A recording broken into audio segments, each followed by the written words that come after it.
Hello दोस्तों, hello, नमस्कार, good afternoon, welcome. बेटा भूमिका चौधरी, रितिका, उज्जवल, पुनीता, खुराना, स्पाई ड्रैगन, रितु, सौरभ, भरत, हीरा कुमार, सिमरन मेहता, अभी, हिमांशु, राजेश, पारत। बेटा नमस्कार, गुड आफ्टरनून, वेलकम। सब लोग कैसे हैं आप? भाई मैं भी एकदम ठीक ठाक, बिल्कुल बढ़िया, और मैं आशा करता हूं कि आप सब बहुत अच्छे होंगे।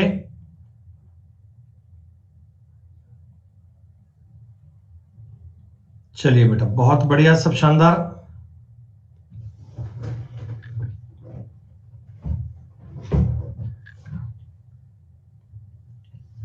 कृपा भैया ऊपर वाले की, बाबा श्याम की, बाबा जिसपे ही सब चक्कर चल रहा है सारा। चलिए बेटा, ध्यान दीजिएगा। कुछ आवश्यक सी बातें, कुछ आवश्यक से पॉइंट। बेटा जो टॉपिक आप लोग अभी पढ़ रहे हो वो हमारा चल रहा है परसेंटेज। और जैसे बच्चों मैंने आपको बताया कि percentage is one of the most important topic of. Okay बेटा, 40 आउट ऑफ 40, शानदार। अर्थमेटिक का बच्चों एक बहुत ही शानदार टॉपिक है परसेंटेज। इसका यूज हमारे हर एग्जाम में आएगा, हर एग्जाम में। और जितना हम इस टॉपिक में पढ़ रहे हैं उस बिहाव पर, उस पॉइंट पर आप ये मान सकते हो बच्चों कि आज परसेंटेज के चौथे पार्ट को हम कर रहे हैं। पूरा परसेंटेज करने के बाद में आप हर एक लेवल की बात कर सकते हो। हम केवल इजी लेवल नहीं पढ़ रहे बच्चों, हम केवल डिफिकल्ट लेवल नहीं पढ़ रहे, हम पढ़ रहे हैं कंप्लीट। मतलब कि हर एक कंसेप्ट के बारे में, हर एक छोटी बड़ी बात पूरी सीख के चल रहे हैं, ताकि आपको कभी दिक्कत ही ना आए, ताकि आपको इन टॉपिक में कभी सोचने की आवश्यकता ही ना पड़े बच्चों। तो जैसे मैंने आपको बताया, जैसे मैंने आपको समझाया कि परसेंटेज के 3 पार्ट पूरे हो चुके थे दोस्तों, और चौथे पार्ट की अपन ने स्टार्टिंग वाली बात कर ली थी दोस्तों। चौथे पार्ट को हमने स्टार्ट कर लिया था और कुछ बेसिक सा कंसेप्ट आपको मैंने बताया था। देखो आज की क्लास का नाम भी यही है, बड़ा प्लान करके सोच विचार के दिया गया। A is equal to A into B is equal to constant. ये आज की क्लास का मेन मतलब है। जैसे बच्चों मैंने आपको एक नाम, एक तरीका ही बताया था कि price is equal to, sorry, multiply consumption बराबर होता है आपका एक्सपेंस, आपका खर्चा। यानी मैं ये कह सकता हूं कि कीमत गुणा उपभोग, कि टोटल आपके खर्चे को डिनोट करता है कि टोटल तुम्हारा खर्चा कितना हुआ, टोटल तुम्हारा एक्सपेंस कितना हुआ। मैंने कोई चीज खरीदी बेटा, वो 50 रुपए किलो थी और मैंने 5 किलो खरीदी, तो मैं समझ सकता हूं कि मेरे 250 रुपए लगे होंगे। बड़ी सीधी सी बात है, 50 रुपए किलो की चीज है, 5 किलो लाऊंगा तो 250 रुपए खर्च करूंगा। बड़ी दोस्तों कॉमन सेंस की बात है। अब इसमें जो कंसेप्ट है वो क्या है कि प्राइस को अगर मैं एक्स अनुपात वाई में चेंज करता हूं, अगर दोस्तों हम कीमत को एक्स अनुपात वाई में चेंज करते हैं ना, तो खर्चा कांस्टेंट रखने के लिए आपने जो उपभोग को चेंज करना है ना, वो वाई अनुपात एक्स में करना है। जिस कीमत में आपका उपभोग बदलेगा उसके रिवर्स में आपकी कीमत जाएगी दोस्तों। दोनों चीजें एक दूसरे के अपोजिट होती हैं। ये वाली बात, ये वाला पॉइंट मैंने आपको कल बताया था, मैंने समझाया था कि अगर कोई दो चीजों का कंजम्पशन, तो दो चीजों का मल्टीप्लाई कांस्टेंट है, तो उनका रेशो हमेशा उल्टा बदलेगा। ए अनुपात बी, बी अनुपात ए, एक्स अनुपात वाई, वाई अनुपात एक्स, 1:2, 2:1, 3:4, 4:3। तो आपने बेटा जस्ट इस रेशो को उल्टा करना है। ये वाली बात बेटा सब बच्चों को क्लियर है? जो मैंने आपको कल बताई थी, कल पढ़ाई थी, सब बच्चों को समझ में आ गई? दोस्तों मैंने आपको ये कहा था शीट में 28 नंबर तक के सवाल कीजिएगा। क्या आप सब लोगों ने 28 नंबर तक के सवाल कर लिए?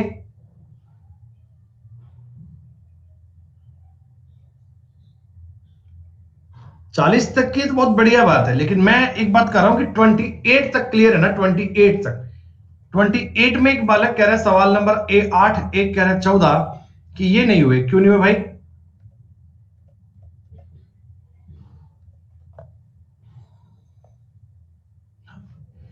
वेतन में कितने परसेंट की कमी 20% की वृद्धि को प्रभावहीन कर देगी। दोस्तों इसका देखो मतलब यह है कि आपने वेतन में 20% की वृद्धि की है, यानी 5 से आपने वेतन कितना कर दिया 6, आपने वेतन 5 से कितना कर दिया 6।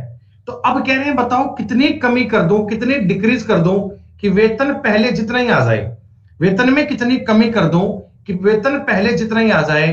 तो आप बताओ कमी आपकी 6 से 5 होगी क्या? अरे वापस बेटा सेम पॉइंट पर जाने के लिए 6 से 5 करना पड़ेगा। तो 1/6 को डिक्रीज करना है दोस्तों, और 1/6 आपके दिमाग में छप चुका होगा, 16 से ही 2/3% होता है। ये हमने कई बार कर लिया। ये जो रेशो है 1/6 1/7 वाले, ये वाले पॉइंट बच्चे आपके दिमाग में याद हो गए होंगे। आपको ये वाली बातें तुरंत समझनी है, इनमें कोई डाउट की बात नहीं है। ठीक है, एक बच्चों को डाउट आ रहा है सवाल नंबर 14 में, देख लेते हैं क्या है। चीनी के दाम में 20% की वृद्धि हो जाती है। दोस्तों ये तुम्हें कीमत का रेशो दिया है, कीमत का। आप मुझे एक बात बताओ, कीमत तुम्हारी 5 से 6 हो गई क्या? 20% की वृद्धि का मतलब समझ रहे हो कि 5:6 हो रहा है, कि पहले अगर कीमत 5 थी तो आज कीमत 6 हो चुकी है। यदि चीनी के खर्च को पूर्ववत रखना है, यानी खर्चा आपने नहीं बदलना दोस्तों, खर्चा आपको रखना है कांस्टेंट, तो कटौती के बाद खपत में कमी और आरंभिक खपत का अनुपात। तो बेटा अब मुझे बताओ कि अगर मैं इस सवाल में उपभोग का रेशो निकालूं, कंजम्पशन का रेशो निकालूं, तो क्या वो पहले अगर 6 था तो आपको 5 करना पड़ेगा क्या? 6:5 करना पड़ेगा। हाँ, लेकिन आपको लैंग्वेज में पता है क्या पूछा है कि खपत में कमी। बेटा आपने बताओ खपत में कमी 1 की है क्या? आपने कंजम्पशन में कमी 1 की है ना? और आरंभिक खपत कितनी है? आरंभिक खपत तो 6 है, तो आरंभिक खपत तो 6 है, तो 1:6 बनना चाहिए। डिक्रीज का कितनी कमी की है और इनिशियल का रेशो क्या है? 1:6 आएगा बच्चों, 1:6 बनेगा। 1:6 तुम्हारे सवाल का उत्तर बनेगा। अभिषेक आप ये कह रहे थे कि इनिशियल वाली बात में 5 करूंगा क्या? बेटा 5 कीमत है, कीमत 5 से 6 हुई है ना, तो कंजम्पशन आपको 6 से 5 करना पड़ेगा। कीमत और कंजम्पशन एक दूसरे के अपोजिट में बदलते हैं। मैंने आपको एक मूल मंत्र दिया है, P × C = E, price into consumption बराबर एक्सपेंस होता है। हिंदी की बात करोगे तो कीमत गुणा उपभोग बराबर खर्चा होता है। ये कंसेप्ट कभी आपको भूलना नहीं है दोस्तों, ये कंसेप्ट आपके दिमाग से कभी स्लिप नहीं होना चाहिए। ये वाली बात आपको हमेशा ध्यान रखनी है। इन सवालों को करने के लिए ये आपका एक अल्टीमेट तरीका है, ये आपका एक सिंपल तरीका है। चलिए 15% की वृद्धि हो गई, तो 15% की वृद्धि का आपको मतलब पता है कि 20 से 23 हो गया है ना दोस्तों। तो खपत क्या करनी पड़ेगी? खपत को 23 से 20 करना पड़ेगा, 23 से 20 करना पड़ेगा, उस मतलब 3/23 की कमी करनी पड़ेगी। और 3/23 को आप इस प्रकार से सॉल्व करेंगे, इस प्रकार से। ठीक है, अब बटा में 23 आएगा, प्राइम नंबर है, कट नहीं पाएगा। ए और सी तो उत्तर संभव ही नहीं है। देखना यह है कि उनमें से उत्तर क्या बन सकता है। तो बेटा 30 डी नहीं बनेगा, उत्तर बनेगा बी वाला, खत्म बात। बड़ी आसान लेवल की बातें हैं, ये बड़ा इजी सा पॉइंट दोस्तों। आपको डिफिकल्ट काम कोई नहीं करना है, केवल इजी बात को समझना है। ये ऐसे सवाल पेपर में बहुत पूछता है बेटा। 18 में तुम्हें डाउट क्या आ गया भाई? वर्तमान मूल्य 40% कम कर दिया, 40% कम कर दिया, इसका मतलब 5 से 3 कर दिया क्या? 5 से 3 कर दिया, तो आपको खपत कितनी बढ़ानी है? खपत 3 से 5 करनी पड़ेगी, खपत को 3 से 5 करना पड़ेगा दोस्तों। 2/3 इंक्रीज हुई है, 2/3, और 2/3 का उत्तर होगा 66 से ही 2/3। हाँ बेटा सारे सवाल ये सेम है, इनमें कोई दिक्कत नहीं है।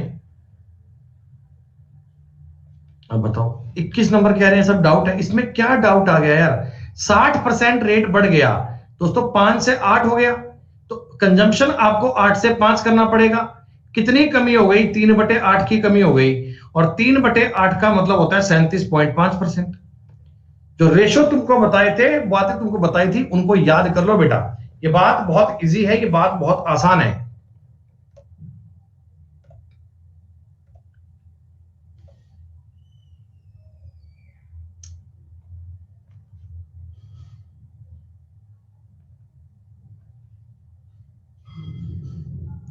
बेटा काव्या किस क्वेश्चन की बात कर रहे हैं आप?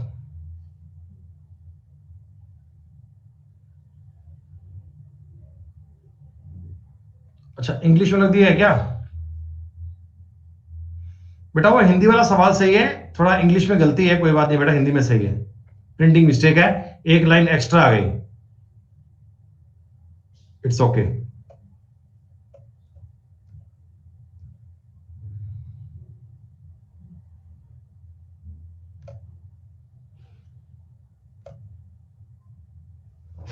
28 तक में 28 तक के सवाल बच्चों एकदम सेम है। 28 नंबर तक के 27 में क्या हो गया यार, तुम क्यों बेटा नाटक करते हो यार, है क्यों, मतलब इतना बेटा करते हो कि सब ये हो गया, ये हो गया, क्या हो गया बताओ? क्या तुम्हें इसका रेशो नहीं पता है, इसका मतलब नहीं पता? ये 3/7 होता है यार, तुम कैसे कैसे डाउट पूछते हो, हैं? चीनी की खपत में इतनी वृद्धि हो गई, तो क्या ये 7 से 10 हो गई क्या? 3/7 को इंक्रीज करना दोस्तों, 7 में 3 बढ़ाओगे, क्या 7 से 10 हो गया? तो कंजम्पशन आपको 10 से 7 करना पड़ेगा। अच्छा खपत में वृद्धि हो गई, एक ही बात है, दोनों में से एक ही रेशो दिया आपको, तो 10 से 7 करने के लिए क्या 30% डिक्रीज करना पड़ेगा? हाँ, ये तो एक एक सेकंड के सवाल है, जितना टाइम आपको क्वेश्चन पढ़ने में लगना है ना, बस वही टाइम खर्च होना है बच्चा, सॉल्व करने में तो टाइम जाना ही नहीं है, सॉल्व करने में तो टाइम लगना ही नहीं है आपको। और मैंने एक ही प्रकार के इतने सवाल कर लिए हैं कि इनमें अब परफेक्शन 100% आ जाना चाहिए, इनमें डाउट नाम की कोई बात आपकी मस्तिष्क में, बुद्धि में आनी नहीं चाहिए बच्चे।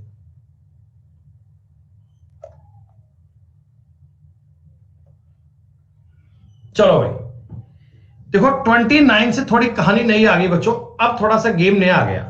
देखिए यहां तक के जो सवाल है ना, इनमें क्या था, इनमें जो आपका खर्चा है वो तुमने कांस्टेंट रखा, खर्चा तुमने क्या रखा, कांस्टेंट रखा बच्चों, खर्चे में तुमने कोई बदलाव नहीं किया।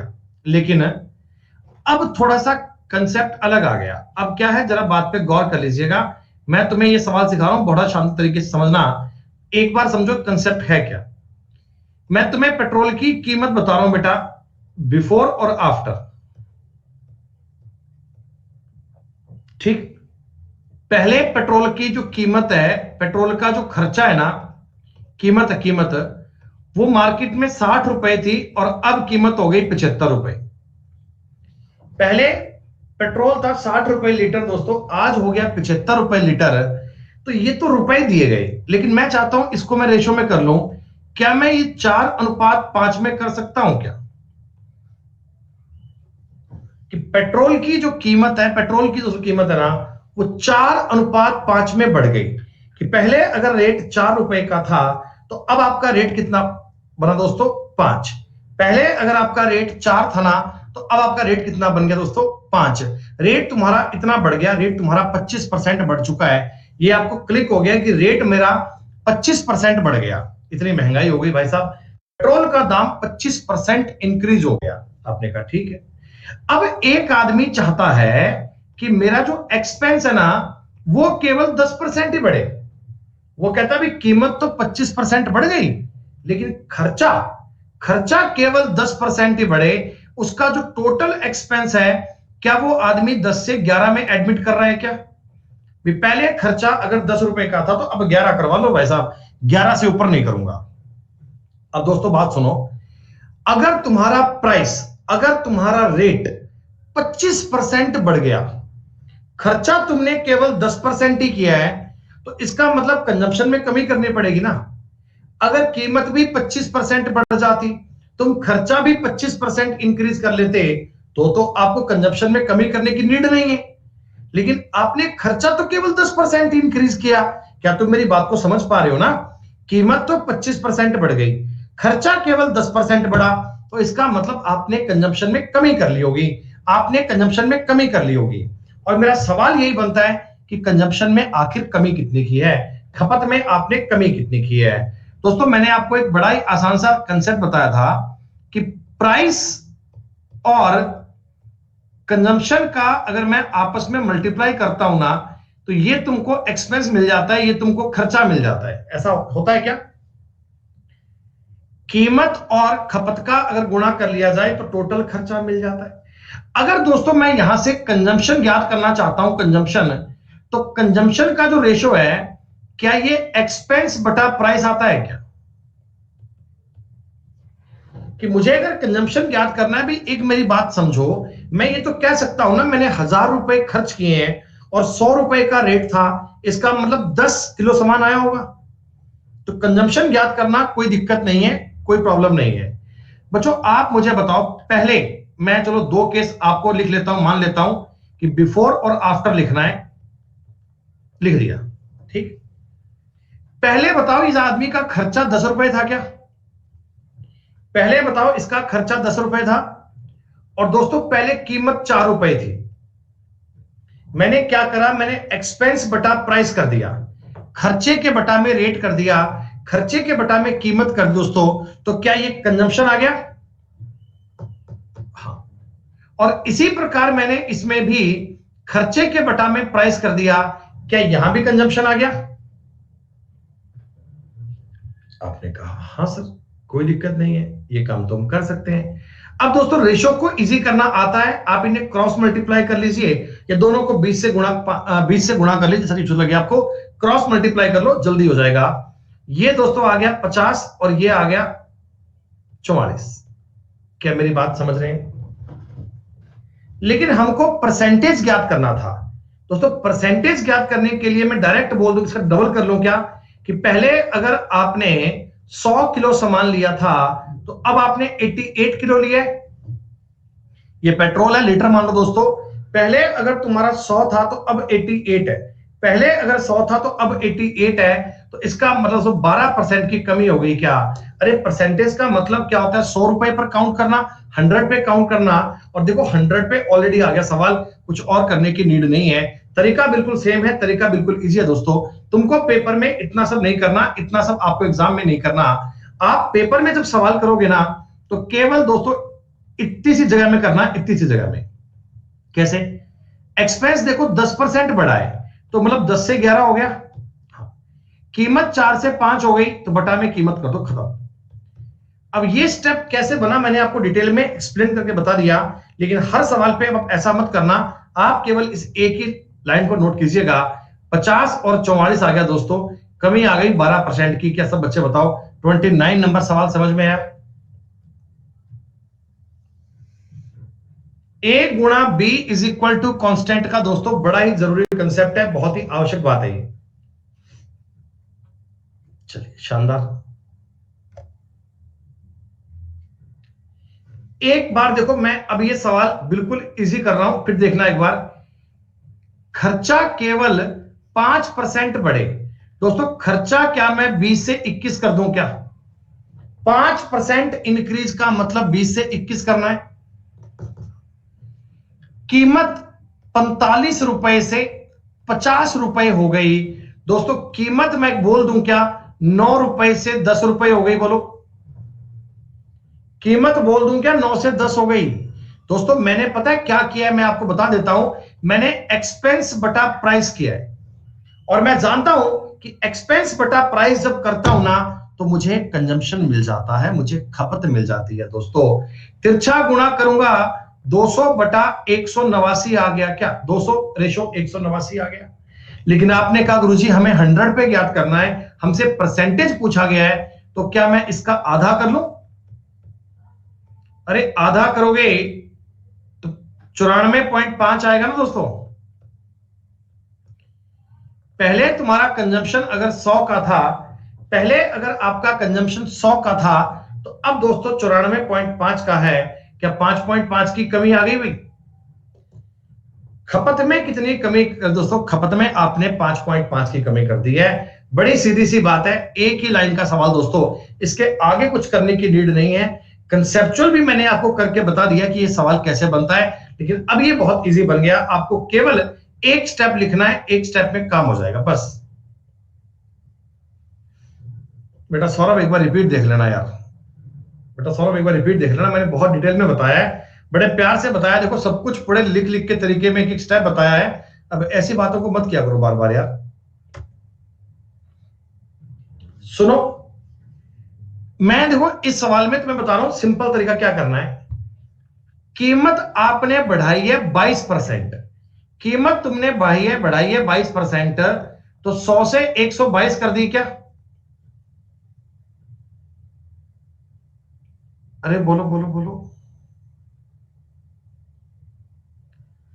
और ये खर्चा है, खर्चा, ये एक्सपेंस है, एक्सपेंस तुमने 100 से 122 कर दिया।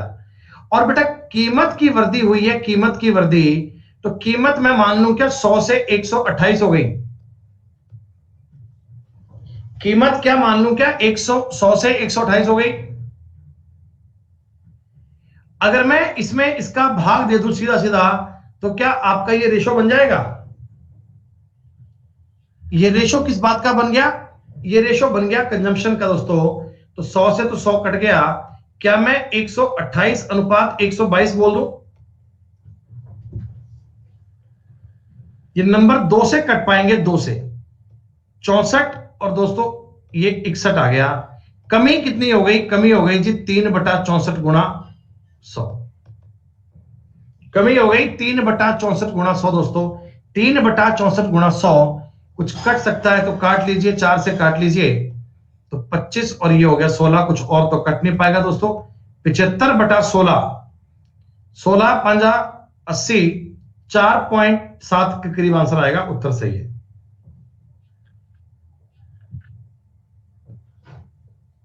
आ गई बात समझ में? कर लोगे सवाल ये? सवाल नंबर 29, 30, 31, तीनों सवाल एक जैसे हैं, तीनों क्वेश्चन एक जैसे हैं, तीनों सवाल दोस्तों एक जैसे हैं।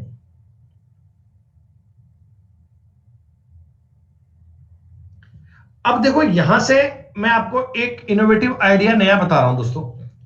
आप एक कंसेप्चुअल बात को समझना, आप एक लॉजिकल बात को समझना, कि जब जब भी मैं रेशो को 100 मानूंगा, कीमत 100 से इतनी, 100 से इतनी, आपको पता है ये 100 और 100 तो हमेशा कट जाएगा, तो रेशो मेरा डायरेक्ट यही तो बनेगा, ये वाला, यानी ये 28 इधर जाएगा, ये 22 यहीं रहेगा। तो अब आपके सामने जब पेपर में ये सवाल आए ना, आप पता है क्या करना, कीमत कितनी बढ़ी है 28%, लिख देना 128, खर्चा कितना बढ़ा है 22%, लिख देना 122, उत्तर आ गया दोस्तों। कीमत और ये लिख दो, खत्म बात, कुछ और करने की दोस्तों नीड नहीं है। इतनी सी बात में आपका काम हल हो जाएगा दोस्तों, इतनी सी बात में आपका सवाल सॉल्व हो जाएगा। जैसे आप एक बार ये सवाल देखो, ये देखो, आपकी कीमत 45 से 50 रुपए हो गई दोस्तों, ये रेशो एग्जैक्ट नहीं बनेगा, ये पॉइंट में आएगा, एक बार समझो।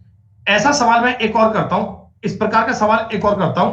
आप यहां देखो एक बार, चाय की कीमत में 20% की वृद्धि हुई है, तो आप क्या करो, लिख दो 120। चाय की कीमत में 20% की वृद्धि हुई है, यानी कीमत 120 दिया। खर्चा तुमने 15% इंक्रीज किया है, खर्चा तुमने 15% इंक्रीज किया दोस्तों, ये तुम्हारा उत्तर आ चुका है। 5 से काट लेना, 24/23, कितनी कमी की है? 1/24 की कमी की है दोस्तों, 100% से। हो गया सो, इतना आसान, इतना इजी दोस्तों। इससे इजी क्या बन सकता है भाई? इससे इजी क्या हो सकता है? 4 से काट लो, 25/6 हो गया, 6 चौक 24, 1 0, 6.2 समथिंग आंसर आ गया, सॉरी 4.2, 4.2 समथिंग आंसर आ गया। अब सवाल दिखने में आपको लग रहा होगा बहुत बड़ा है, लेकिन ये बहुत इजी सवाल था। ये 120 और 115 मैंने क्यों लिखा, आपको समझ में आ गया ना? देखो, अगर तुम प्राइस बटा एक्सपेंस करोगे, सॉरी, अगर तुम एक्सपेंस बटा प्राइस करोगे ना, तो कंजम्पशन मिलेगा। अगर तुम इस सवाल को लॉजिक करोगे, अगर तुम लॉजिकल करोगे, तो 100 बटा ये कीजिएगा, अगली बार 100/120 कीजिएगा, तो काटा पीटी मचाओगे, रिजल्ट यही आएगा। आ रही है बात समझ में? 31 और 32 सवाल एक जैसे हैं। 31 मैंने आपको पूरा करके बताया, 32 में बताया कि डायरेक्ट आपको ट्रिक लगानी है 120 115। ये ट्रिक नहीं है, ये अंडरस्टैंडिंग है, हम सवाल समझ चुके हैं, तो समझी हुई बात को और इजी करने के लिए ये तरीका, ये प्रोसेस, ये नियम बेटा लगाया जाता है, और कोई दिक्कत है नहीं।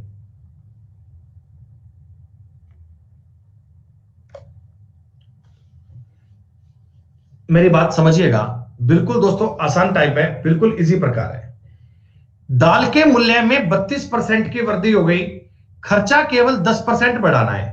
तो आप मुझे एक बात बताओ, मैं 132 अनुपात 110 लिख लूं क्या? मूल्य बढ़ गया दोस्तों 32%, मैंने कर दिया 132। खर्चा बढ़ गया 10%, मैंने कर दिया 110। 11 से काटूंगा, 11 से काटूंगा तो बनेगा 12 10, तो फिर 22 से काट लो, 6 5 आएगा। 6:5 दोस्तों, 6:5 आ गया। क्या ये इनके उपभोग का रेशो है क्या? अरे क्या ये इनके कंजम्पशन का रेशो है क्या? हाँ। अब देखो आगे सवाल में एक वर्ड और बोल दिया, कहता मूल्य बढ़ने के बाद वह 150 किलो दाल उपभोग करता है। मेरे भाई, इस चीज की वैल्यू 150 है। इस चीज की वैल्यू कितनी है दोस्तों? 150। तो प्रारंभ में 180 किलो दाल लाता होगा क्या? वैल्यू सिस्टम याद आया? 150 अगर 5 की वैल्यू है दोस्तों, 6 की वैल्यू क्या बनेगी? आप कहना 180।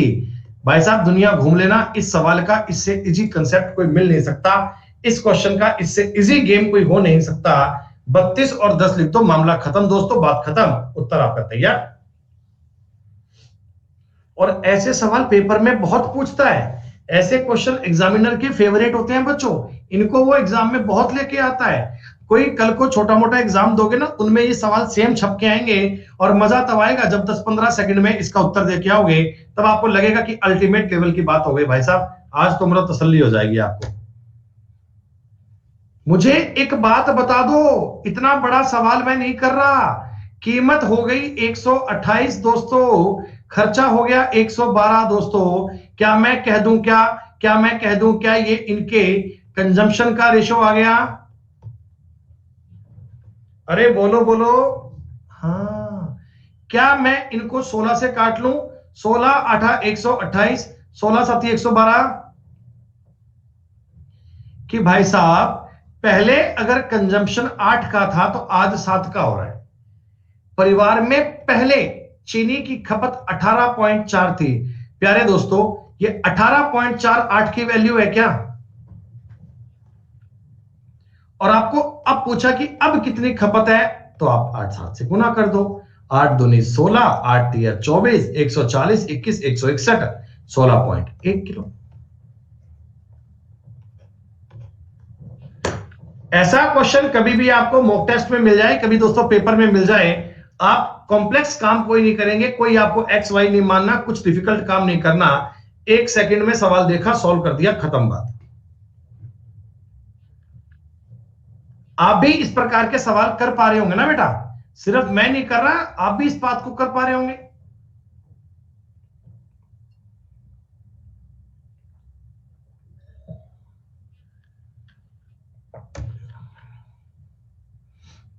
ये सवाल हो जाएगा, क्या तुम डायरेक्ट 121 112 लिख पाओगे? आय हाय हाय, ये नंबर कुछ लगता है क्या किसी से कट पाएंगे? भाई मुझे लगता नहीं कि नंबर किसी नंबर से कट पाएंगे। तो कोई बात नहीं, आप साफ सुथरा बोल दो भैया कि 9 की कमी की है, 9 की कमी की है 121 से दोस्तों, खत्म बात। भाई कैलकुलेशन भी टफ नहीं है, गुणा भाग भी टफ नहीं है। अगर आप ये लोग डिवाइड करने बैठ जाओ ना तो भी दिक्कत नहीं है। 147, ये हो गया 847, 253 बच गया 0, तो 4 बार कटेगा, खत्म बात। ये लो जी, एक एक स्टेप में सवाल खत्म हो रहा है। लेकिन मुद्दे की बात यह है कि आपको ये लिखना आ जाए तो। किसी बच्चे को इसमें डाउट नहीं है, मैं मान लूं बेटा सब बच्चे कंफर्ट फील कर रहे हैं? नो डाउट, ठीक है भाई।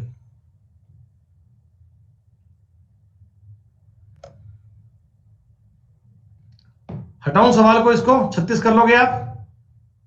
सवाल मुझे देख के बता दो।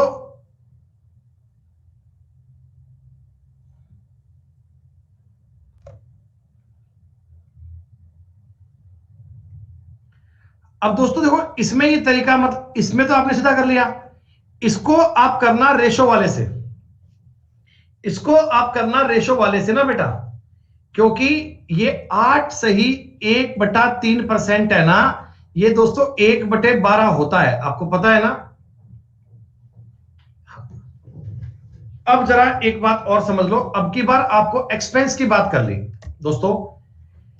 जो तेल का मूल्य है ना, मूल्य है वो 5 से 6 हो गया, ठीक है, और इसकी जो कंजम्पशन है वो इतने परसेंट कम हो गई, यानी मैं बोल दूं क्या 12 से 11 हो गई।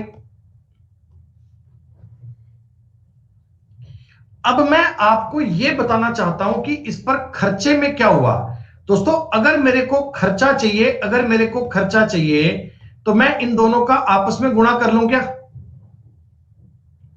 खर्चा अगर चाहिए दोनों का आपस में गुणा कर लूं। देखो इस साइड में क्या बनेगा 5 गुणा 12, इस साइड में क्या बनेगा 6 गुणा 11, ऐसा बनेगा ना दोस्तों, ऐसा बनेगा ना। इस 6 से ये काटूंगा 2 बार, यानी 10:11 बन जाएगा दोस्तों। 10:11 10% से इंक्रीज हो गया, 10% से इंक्रीज हो गया। अब फ्यूचर में जब सवाल करोगे ना तो आप डायरेक्ट इसको यहीं का यहीं काट दिया करो, नीचे लिखने की अलग से आवश्यकता नहीं है, ऊपर की बातों को ऊपर ही काट पीट के खत्म कर दोस्तों, आगे जाने की आवश्यकता नहीं पड़े दोस्तों, इतनी कोई काम करने की आवश्यकता नहीं पड़ेगी। बस मेजर बात ये ध्यान रखना, प्राइस इनटू कंजम्पशन बराबर एक्सपेंस। मैं इस चीज के बिहाव पर कीमत का रेशो भी बना सकता हूं, मैं कंजम्पशन का रेशो भी बना सकता हूं, और मैं एक्सपेंस का रेशो भी बना सकता हूं। इस पर आप हर चीज को हैंडल कर सकते हैं। हाँ दोस्तों, आज आपकी 4:30 बजे यूट्यूब पे क्लास होगी, और आज आपको बहुत इंपॉर्टेंट वाला पार्ट पढ़ाएंगे यूनिट डिजिट बच्चों। बड़ी बेसिक क्लास है, बड़ी जरूरी क्लास है। 4:30 बजे सब बच्चे लाइव जुड़िएगा, आसान सेशन है दोस्तों। इस सवाल को करने के लिए आप इतना काम करोगे क्या, 117 108 बोलो हां, शुक्रिया बेटा। 9 से काटोगे 13, 9 से काटोगे 12, कोई दिक्कत?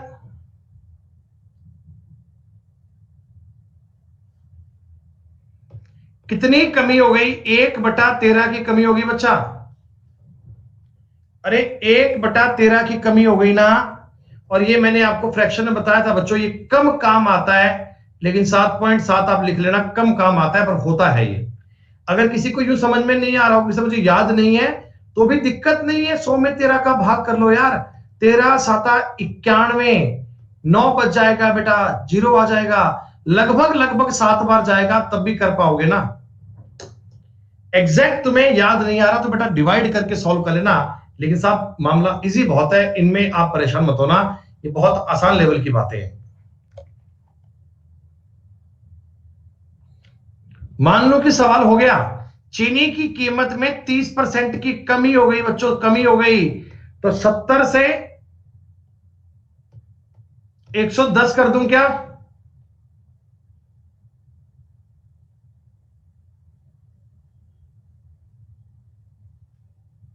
हाँ, चीनी की कमी में 10% की कमी है, तो आगे आपको 90 करना पड़ेगा, बिल्कुल। अगर आप एक चीज को रट लोगे तो सवाल नहीं कर पाओगे, लैंग्वेज को ध्यान से पढ़ना पड़ेगा दोस्तों, लैंग्वेज को ठीक से पढ़ना पड़ेगा। रेशो बन गया 7:9, 2/7 की वर्दी करनी है दोस्तों।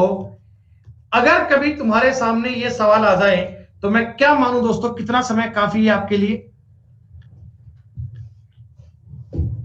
10 सेकंड में 20 सेकंड तो कर लोगे ना, 15-20 सेकंड में सवाल कर लोगे ना आप इनको। तो मैं इन बातों का अब कंक्लूजन ये मान सकता हूं कि अगर किसी बच्चे के सामने कोई इस प्रकार का सवाल आ जाए कि कोई एक वस्तु का रेट इतने % कम हो गया, डिक्रीज हो गया, हाई हो गया, और वो आपको पूछे कि बताओ भाई कंजम्पशन का रेशो क्या बनेगा या खर्चा क्या बनेगा, तो सारे बालक ये सवाल कर पाएंगे, एग्जाम में उनको दिक्कत नहीं आएगी। खत्म बात, खत्म बात, खत्म बात। इंटरनेट की कीमत आपने कर दी है 125, खर्चा करना है मुझे 110, 5 से काट लो दोस्तों 25 और 22, 3/25 की कमी करनी है दोस्तों, उत्तर आ गया 12%। हटा सावन की घटा। कितने टफ सवाल कह रहे हो हैं, कह रहे हो गुरुजी मैथ बड़ी टफ है, अर्थमेटिक नहीं होती, सिलेक्शन नहीं होता, मैथ नहीं आती, मैथ नहीं आती। क्यों नहीं आती मैथ तुम्हें, तो मैथ पढ़ते नहीं हो। तालीम का जोर इतना, तहजीब का शोर इतना, कि तालीम का जोर इतना, तहजीब का शोर इतना, फिर भी बरकत क्यों नहीं है। तालीम का जोर इतना, तहजीब का शोर इतना, फिर भी बरकत क्यों नहीं है। तेरी नीयत में खराबी है, तेरी नीयत में खराबी है। अगर इतना कुछ आपको बहुत ढंग से मिल रहा है और उसके बाद भी दोस्तों रिजल्ट नहीं आता ना, तो इसका साफ साफ सा मतलब ये है दोस्तों, तेरी नीयत में खराबी है। तालीम का मतलब होता है एजुकेशन। हाय हाय, ये सवाल तुम्हें दिख जाए मन में लड्डू फूट जाना चाहिए। 132 से 110 हो गया, 11 से काट लो 12, 10 हो गया, 6 से 5 हो गया।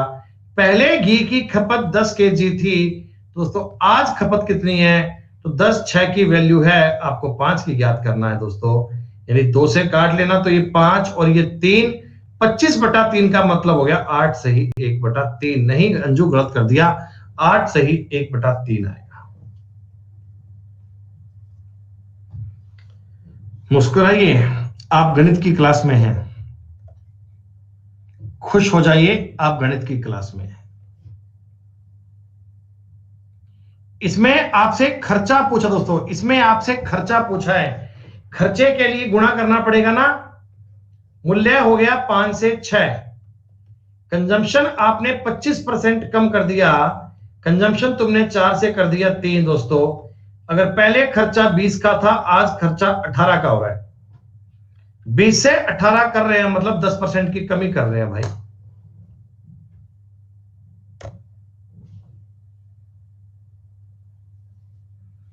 बेटा एडवांस आपको प्लस पे करवाएंगे, यूट्यूब पे थोड़ी बेटा सब कुछ फ्री करवाएंगे।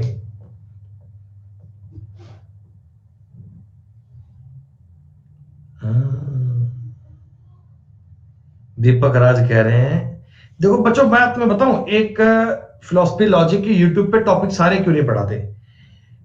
कुछ लोग ना इस प्रकार का काम कर सकते हैं कि जैसे यूट्यूब पे कंटेंट कुछ कम दे दो, क्वेश्चन काट पीट के दे दो और क्लास में क्वेश्चन पूरे करवा दो बढ़िया से, या अनअकैडमी पे भी कुछ क्वेश्चन काटे करवाओ और अपनी ऑफलाइन क्लास में पूरा करवा दो। मैं ऐसा पढ़ा ही नहीं सकता, मुझे आता ही नहीं ऐसा करना। मैं आपको परसेंटेज की अगर मान लो 20 क्वेश्चन करवाऊं और बोलूं हो गया ना, तो मुझे खुद को संतुष्टि नहीं होगी, मैं खुद को अपना मन नहीं लगेगा मेरा, मतलब या कुछ चीटिंग हो गई, गलत काम हो गया ये अपने साथ। वो बेटा अपन काम कर ही नहीं सकते। जिस काम में सुकून नहीं है ना, वो काम नहीं करते। मैं सेंट्रल एक्साइज की जॉब कर रहा था, इंस्पेक्टर के पद पे था, मैं बहुत अच्छे पोस्ट पे काम करता था, ठीक है।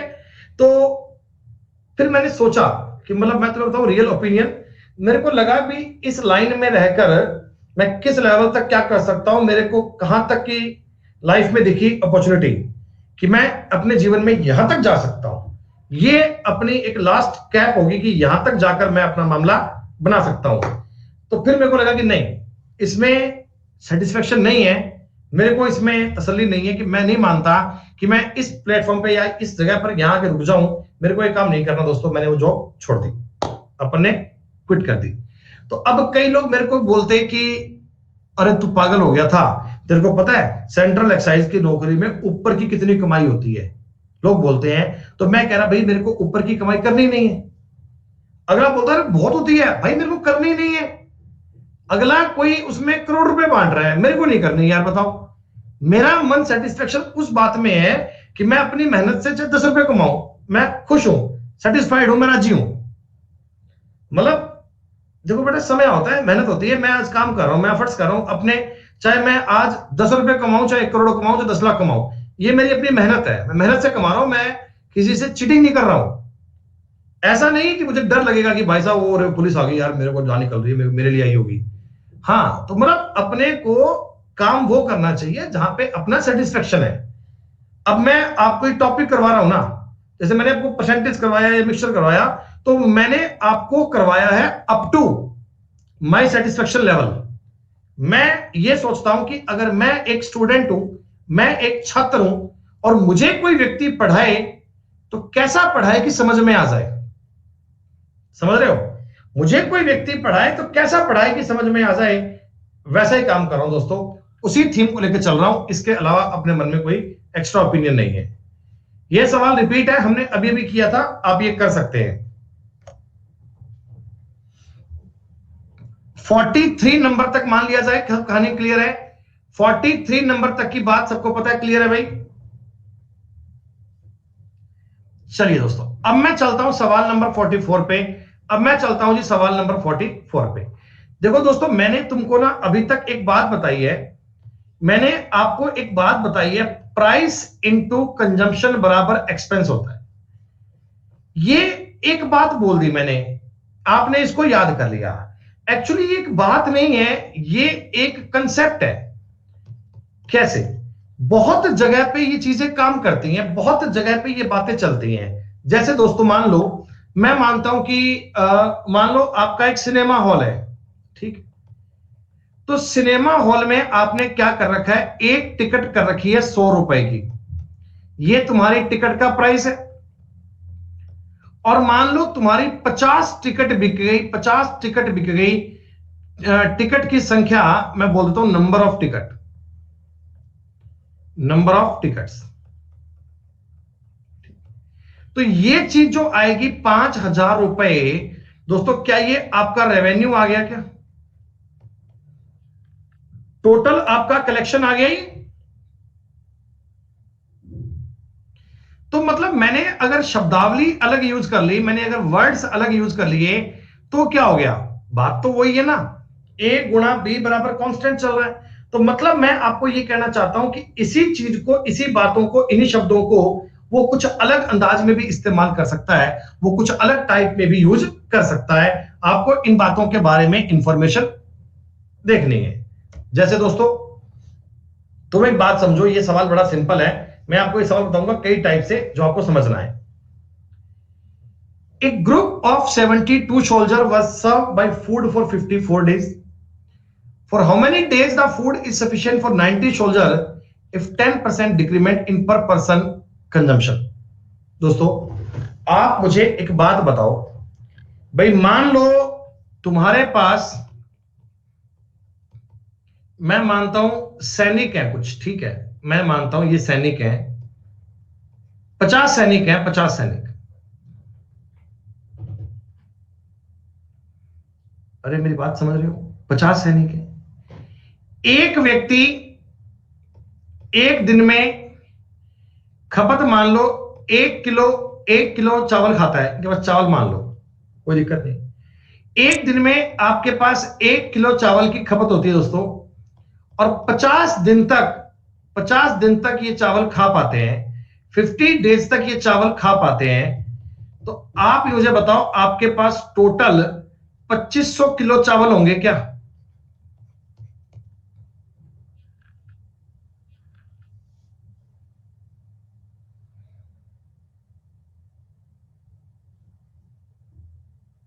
आ गई बात समझ में? ठीक है। अब मुझे एक बात बताओ, मैं ये चाहता हूं, क्यों क्यों नहीं भी सुशील? अरे तुम स्टॉक कैसे मैच करते हो भाई? मेरी बात सुनो, तुम्हारे पास कुछ व्यक्ति हैं, मैं सोल्जर क्या व्यक्ति मान लेता हूं, व्यक्ति है मान लो 20। एक व्यक्ति एक दिन में 2 किलो चावल खाता है, 2 किलो। तो आप मुझे बताओ, एक दिन में आपकी जो खपत होगी वो 40 किलो की होगी क्या? एक दिन में आपका जो कंजम्पशन होगा चावलों का वो 40 किलो का होगा क्या? और मैं मानता हूं कि ये चावल आपके 10 दिन के सफिशिएंट हैं, तो इसका मतलब आपके पास 400 किलोग्राम चावल है क्या? ये तो बड़ी इजी बात है, इस बात को आप समझ के चलो। हालांकि देखो ये सवाल ना एमडीएच से हो जाएगा। एमडीएच क्या है? एमडीएच एक फॉर्मूला टाइम एंड वर्क का जो एमडीएच के कंसेप्ट में काम आता है। लेकिन मैं आपको चाहता हूं कि सवाल को परसेंटेज अगर दिया है ना, परसेंटेज अगर दिया है ना, तो परसेंटेज की बात को ऑब्जर्व करो। एक सैनिकों 72 सैनिकों के लिए 54 दिन का राशन था, ठीक है। वही राशन 90 सैनिकों के लिए कितने दिन चलेगा अगर प्रति व्यक्ति राशन में 10% की कमी कर दी जाए? दोस्तों इस सवाल को पढ़कर आपको बताओ कांस्टेंट चीज क्या नजर आ रही है, क्या चीज कांस्टेंट है जो नहीं बदली? इस सवाल में बताओ बच्चों कांस्टेंट क्या है? कांस्टेंट फूड की जो मात्रा है ना वो कांस्टेंट, डे नहीं है बेटा, शांतनु सवाल पढ़ो ना यार। उनके पास जो फूड का स्टॉक है, जो राशन है ना, वो कांस्टेंट है। आप सवाल नहीं पढ़ते, दिक्कत यहीं पे तो आती है। आप सवाल नहीं पढ़ते, दिक्कत यहीं पे आती है। देखो आप पढ़ो ना, वही राशन, जितना राशन पहले था उतना ही राशन आज है, जितना राशन पहले था उतना ही राशन आज है। तो आप मुझे एक छोटी सी बात बता दो, व्यक्तियों की संख्या गुणा per day consumption, per day consumption गुणा डेज अगर करता हूं तो ये टोटल क्वांटिटी को बताएगा कि टोटल कितनी मात्रा स्टॉक में है।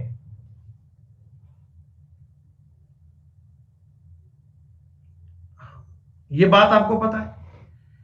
अब मैं अपना जो कंसेप्ट है देखो वही फॉलो कर रहा हूं, कुछ नया काम नहीं कर रहा हूं बेटा। पहले 72 सैनिक थे, हाँ मान लो एक सैनिक एक दिन में 10 किलो खा रहा है, मैं बाद में 9 कर लूंगा, मैं बाद में 9 कर लूंगा, मुझे कोई फर्क नहीं पड़ता। डेज अपने चलते हैं 54, डेज अपने चलते हैं 54। क्या ये टोटल, टोटल को डिनोट कर रहा है क्या, टोटल मात्रा को? अच्छा अब दोस्तों सैनिक हो गए हैं 54, अब सैनिक हो गए हैं 54। पर डे कंजम्पशन को 9 कर लूं क्या? 90 नहीं 9 करोगे बेटा। अगर तुम इधर 100 करते तो इधर 90 मानते, इधर 10 किया है तो इधर 9 करोगे ना बेटा। और अब डेज कितने चलेंगे ये मुझे पता नहीं है, ये दोनों चीजें इक्वल हैं, इनका रेशो बराबर इक्वल है बेटा। अच्छा सॉरी, सोल्जर 90 है, कोई बात नहीं कोई बात नहीं, सोल्जर 90। क्या ये सवाल बन चुका है? बहुत इजी वाला।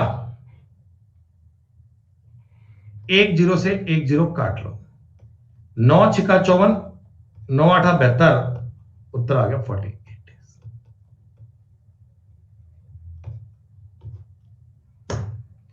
लैंग्वेज समझनी है कि कांस्टेंट चीज क्या है, कांस्टेंट चीज क्या है, कांस्टेंट का मतलब क्या है। अगर जब भी कोई सवाल में कोई बात कांस्टेंट होगी तो आप उस सवाल को सिंपल तरीके में करोगे। अरे भैया 10% कंजम्पशन में किया ना, अरे यार सवाल में लिखा है सौरभ, तुम्हारे पास नेट नहीं चल रहा है, तुम पढ़ नहीं रहे, क्या दिक्कत होगी आज? 10% की कमी कर दी जाए, पहले अगर 10 का कंजम्पशन था तो अब 9 का करेंगे भाई। बेटा गिरी वो जब एमडीएच आएगा तो बताऊंगा डिटेल में।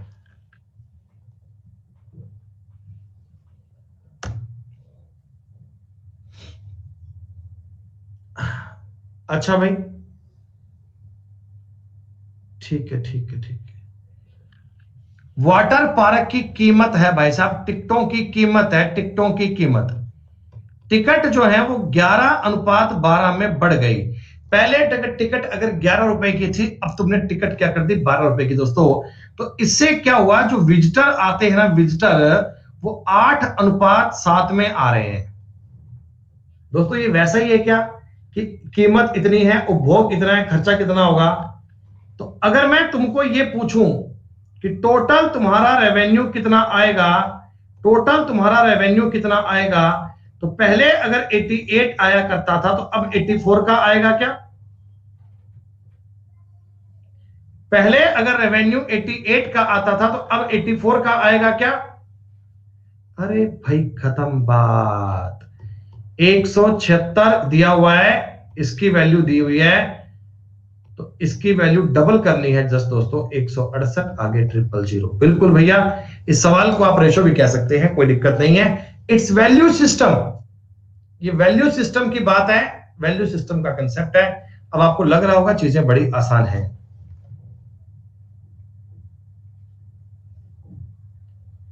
दोस्तों सवाल रेशो का है, मुझे बताओ टिकट आपकी जितने रुपए की भी होती, टिकट पर आपने 20% की छूट कर दी। टिकट की नहीं बेटा नहीं काव्या, 20% की छूट की है तो 5 से 4 करोगे, 5 से 4 करोगे, 20% काट। इस कारण टिकटों की बिक्री जो है, बिक्री टिकटों की बेटा जो देखो ये रेवेन्यू दिया, रेवेन्यू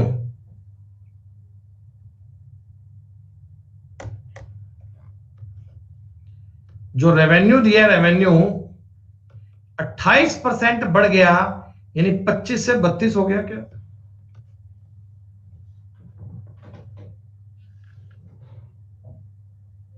अरे बोलो, 25 पैसे का कोई यूज नहीं है। अब नंबर ऑफ विजिटर चाहिए, नंबर ऑफ विजिटर, तो 25/5 रेशो 32/4 आएगा क्या? 5:8 आ गया दोस्तों। 5:8 का मतलब ये 60% बढ़ रहा है। अरे रेवेन्यू किस चीज पे डिपेंड करता है? रेवेन्यू डिपेंड करता है टिकट पर और विजिटर पर। तो कीमत तुमने कम की है, तुम्हारे विजिटर बढ़ गए, तो ही तो रेवेन्यू बढ़ेगा। कंसेप्ट वही चल रहा है, ए गुणा बी, वही बात चल रही है, लेकिन उसको अलग अलग अंदाज में पूछ रहा है, उसको अलग अलग प्रकार में पूछा दोस्तों, और कोई दिक्कत नहीं है।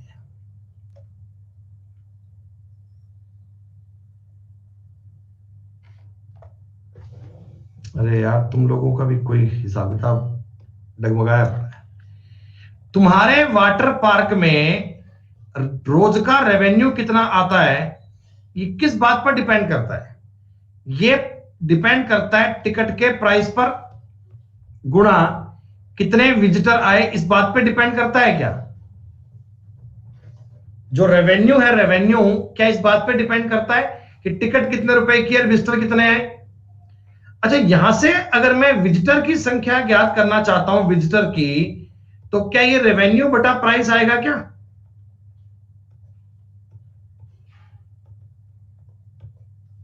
ये पॉइंट आएगा। तो मेरे को विजिटर का नंबर पूछा है, परसेंटेज में चेंज। आप मुझे बताओ, टिकटों की बिक्री 28% बढ़ गई, यानी पहले अगर बिक्री 100 रुपए की होती थी, तो अब बिक्री 128 की हो रही है क्या? बोलो। और टिकट पर तुमने 20% का डिस्काउंट दिया है। 20% का डिस्काउंट दिया है, मतलब पहले टिकट अगर 5 रुपए की थी, तो अब टिकट 4 रुपए की है क्या? ये जो रेशो बन रहा है, ये जो बात बन रही है ना, ये जो रेशो बन रहा है दोस्तों, ये रेशो किसका बन रहा है? ये विजिटर का रेशो बन रहा है दोस्तों, विजिटर का। ये बन गया 20 ना, 20 क्यों करते हो, उसे काटो मत। ये 4 से काट लो 32, तो ये बन गया 100 और ये बन गया 160। कितने परसेंट बढ़ गया? 60% बढ़ गया।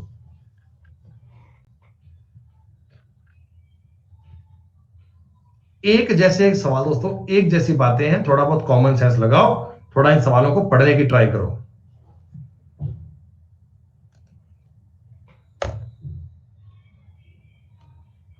पढ़ के बताओ, कर लोगे क्या? करना क्या, मतलब हो ही जाएगा। ये हो गया 25 से 44 कीमत, मात्रा हो गई 10 से 7। दोस्तों गुणा ही करना है यार, कितनी फास्ट कर पाओगे? ये 250 है और ये हो गया 2, 308, खत्म। और देखो यहां से ना, तुम्हें अगर परसेंटेज ज्ञात करना होता है, तुम टफ काम मत किया करो, इसको 2.5 से भाग कर लो, आपको बात समझ में आ जाएगी। ओह सॉरी, 9 बढ़ेगा ना बेटा, 34। अरे हाँ भाई, हाँ 34 आएगा सर, मैंने 19 कर दिया। ये लो। तो आपकी जो खर्च की गई कमी है वो डिक्रीज होगी, डिक्रीज होगी। तो इंक्रीज का तो ऑप्शन हटा दो, इनमें से एक उत्तर है उत्तर एग्जैक्ट नहीं आएगा, पॉइंटों में आएगा, एग्जैक्ट आएगा। 12 की कमी हुई 250 से।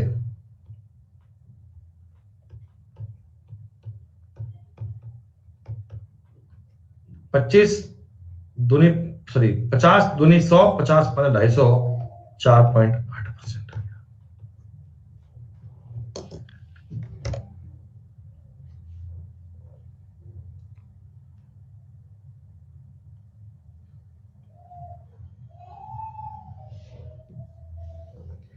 चावल की कीमत 35% की गिरावट आती है, 7/20 की गिरावट आती है, यानी 20 रुपए से कीमत 13 रुपए हो गई क्या?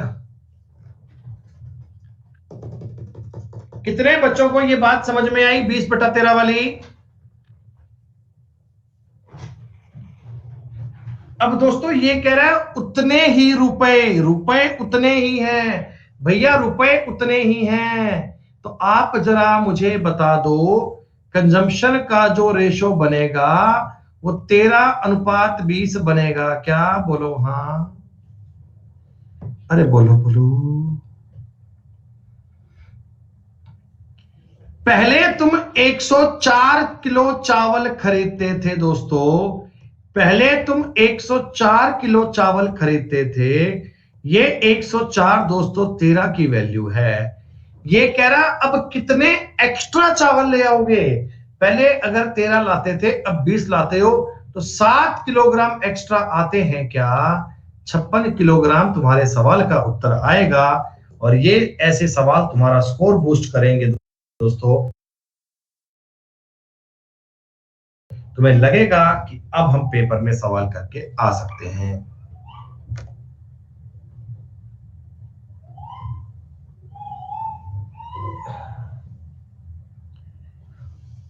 अब दोस्तों देखो, ये सवाल बन गया थोड़ा अलग टाइप का, ये थोड़ा अलग प्रकार का क्वेश्चन बन गया। क्या है?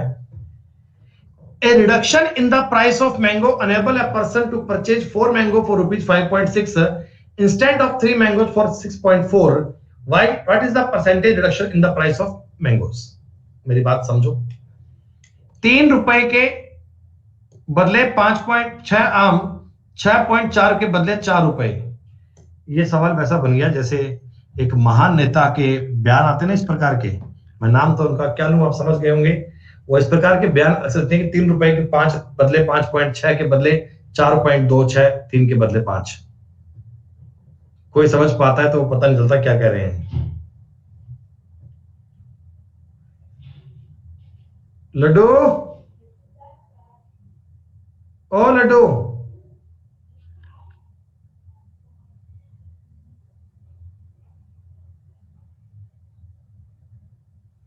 बाहर बिजी है, कहीं खेल रही होगी। 3:25 पे आएगी वो। सुनो बेटा, देखो ये क्वेश्चन पढ़ो। 4 मैंगोज फॉर 5.6, 3 मैंगोज फॉर 6.4। आप मुझे बताओ, पहले 4 मैंगोज का प्राइस कितना है बेटा? 5.6। और बाद में आपको दिया है 3 मैंगोज का प्राइस 6. ऐसा ही है क्या? अब देखो, ऐसे तो बेटा मैं ज्ञात नहीं कर पाता क्वांटिटी लगाए। अगर क्वांटिटी अपने को सेम मिल जाए, अगर क्वांटिटी अपने को सेम मिल जाए ना, तो अपन ज्ञात कर सकते हैं कि प्राइस में कमी हुई है, वृद्धि हुई है। तो अगर मैं इस वाले क्वेश्चन से 12 मैंगो का प्राइस ज्ञात करूंगा, 12 मैंगो का, तो आप जरा मुझे बताइए दोस्तों, 3 से गुणा करना पड़ेगा क्या? प्राइस को सेम नहीं करना बेटा, प्राइस को सेम नहीं करना, रेट में डिफरेंस चाहिए ना बेटा, कीमत में डिफरेंस चाहिए ना, तो क्वांटिटी को सेम करना पड़ता है। प्रतीक तोमर, 12 मैंगोज का प्राइस 4 गुना कीजिएगा 25.6। खत्म बात। क्या दोस्तों आप ये कह सकते हो ना, पहले 25.6 रुपए के आम आते थे, आज 16.8 के आ रहे हैं, तो डिक्रीज ज्ञात कर सकते हो ना? अरे यार कैसे का मतलब क्या है? ऊपर वाले को 3 से गुणा किया, इसको 4 से गुणा किया है। तो मैं 4 मैंगो का रेट दिया था, 3 का रेट दिया था, मैंने अलग अलग केस में 12 का रेट ज्ञात कर लिया। कितने रुपए की कमी आई है बताओगे? 25.6 माइनस 16.8 करना है, तो 16 और 8 24, 8.8 रुपए की कमी आ गई। कितने से? 25.6 से गुणा में 100 करना है, 1 पॉइंट से 1 पॉइंट काट दीजिए। एक ही वैल्यू ज्ञात करके भी हो जाएगा भाई, एक ही वैल्यू ज्ञात करके भी हो जाएगा, पर चिराग बेटा उसमें डेटा बन जाएगा ज्यादा पॉइंट्स में यार, क्योंकि मैं जानता हूं देखो 6.4 में 3 का भाग नहीं जाता, फिर वो आपका पॉइंट्स में जाएगा, थोड़ा मामला क्रिटिकल बन जाएगा। तो जिसमें डेटा आसान बनता हो ना वो सवाल कर लेना चाहिए, और कोई दिक्कत नहीं है, आप वैसे भी कर सकते हो। 8 से काट लो 11, 8 तिया 24, 8 दूनी 16, कुछ और कट पाएगा? 4 से काट लेना, 4 से काटोगे 25, 4 से काटोगे 8, 275/8। हाँ रेशो से भी काट लो, कोई दिक्कत नहीं है, एक ही बात है भाई, रेशो से भी काटोगे एक ही बात आएगी, उसमें कोई फर्क नहीं है, एक ही बात है। पर इस सवाल को करने का बेसिक कंसेप्ट ये है, एक बार ये बताओ समझ में आया?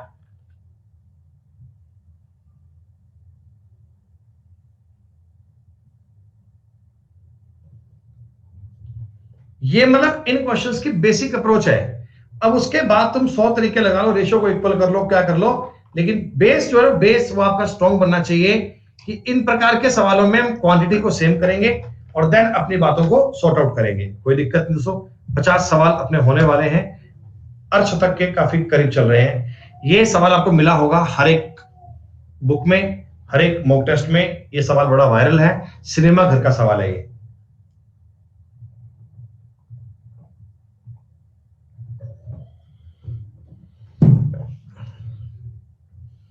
दोस्तों आपके सिनेमा घर में कितना रेवेन्यू आया, कितना रेवेन्यू आया, ये किस बात पे डिपेंड करता है?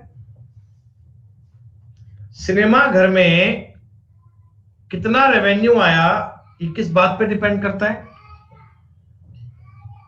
टिकट के प्राइस पर और विजिटर की संख्या पे, दोनों पे करता है बच्चे।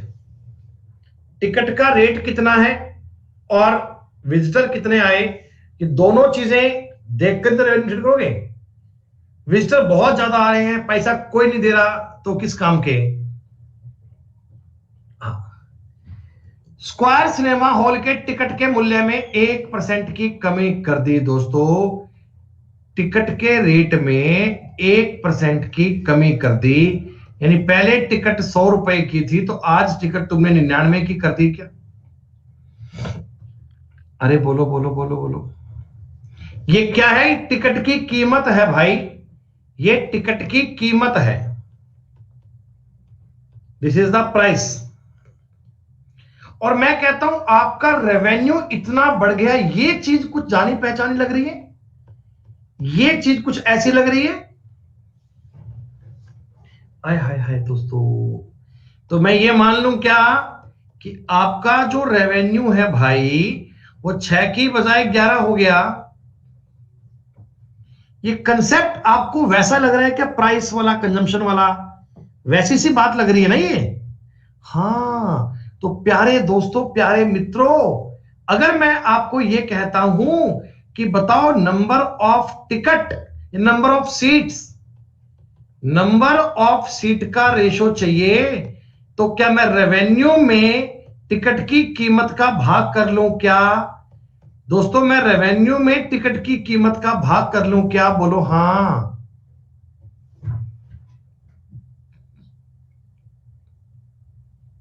हाँ हुई ना बात। ई काट लीजिए, 9 से कटेगा, ई काट लीजिए 3, 2 से काट रहा हूं, और ई काट लीजिए 50। क्या तुम कह सकते हो 27/50 आ गया?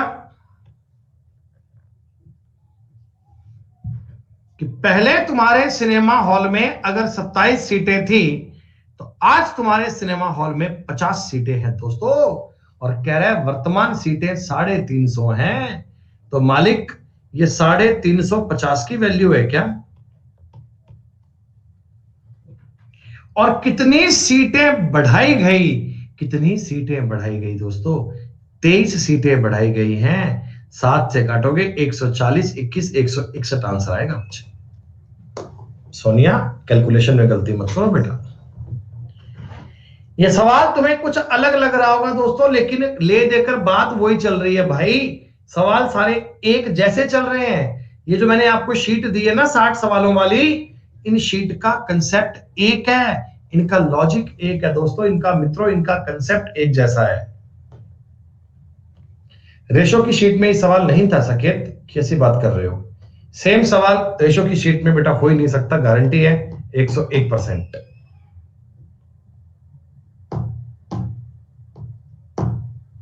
बिल्कुल बेटा, हमें एक एक क्वेश्चन याद है, ऐसा कभी हो नहीं सकता।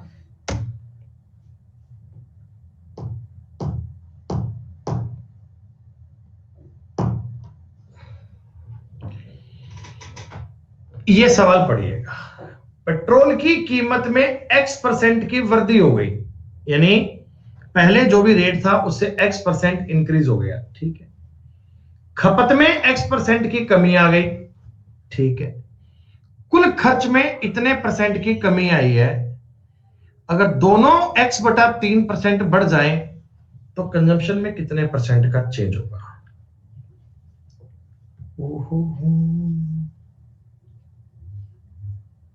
काफी आसान क्वेश्चन दोस्तों, ये समझ आ रहा है तुम्हें क्या?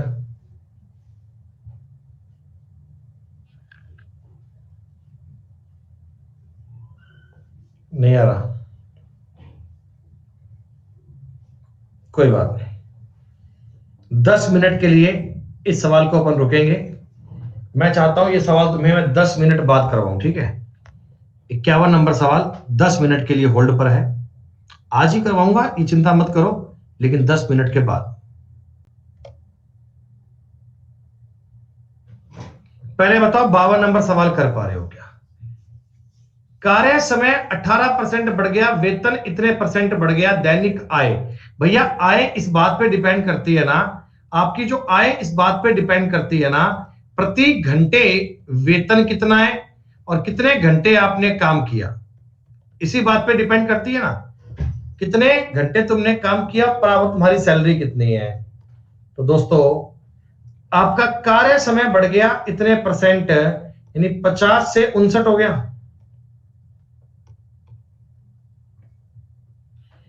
और वेतन प्रति घंटे इतने % बढ़ गया, यानी 4 से 5 हो गया क्या?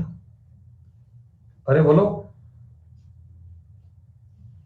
तो उसकी जो डेली मजदूरी पहले 200 रुपए बनती थी, आज 295 बनने लग गई क्या? पहले उसकी मजदूरी 200 रुपए बनती थी, अब 295 बनने लग गई। हाँ सर। अगर उसकी दैनिक आय में 988 रुपए की वृद्धि हुई, देख के बताओ ये 988 जो है 95 की वैल्यू है क्या? शुरुआती आय का पता लगाए, 200 थी, 19 5 95, 19 5 95, 19 दूना 38, 5 से काट लेना दोस्तों, ये आ जाएगा 40।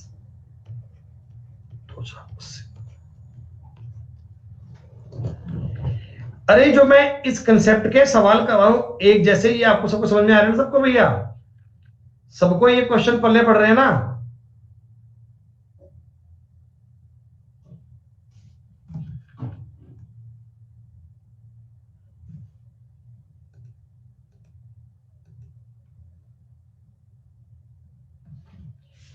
अंकुर तिवारी भैया क्यों मजाक कर रहे हो? 95 कैसे आया? 95 पहले इनकम 200 थी, आज 295 है, तो 95 इंक्रीज नहीं हुई क्या? क्या यार तुम गजब की बात कर रहे हो यार।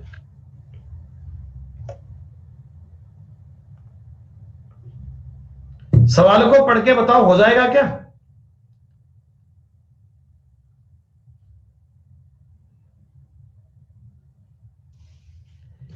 रेवेन्यू में कीमत का भाग देना पड़ेगा। अगर बिक्री चाहिए तो रेवेन्यू में कीमत का भाग देना पड़ेगा। रेवेन्यू 5 से 6 हुआ था, कीमत 4 से 3 हो गई थी, यही हुआ था क्या?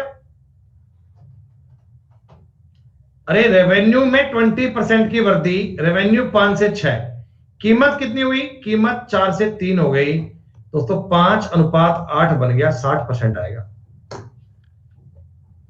इतने चिन्ह चिन्ह से क्वेश्चन है, इतने आसान आसान सवाल है। बशीर का प्रतिदिन इतने परसेंट काम बढ़ गया, 20 से 23 हो गया। प्रति घंटे सैलरी 20% बढ़ गई, सैलरी 5 से 6 हो गई। हाँ हाँ, ओहो भाई साहब, एसएससी के पेपर का सवाल पूछा गया 2018 का प्री का।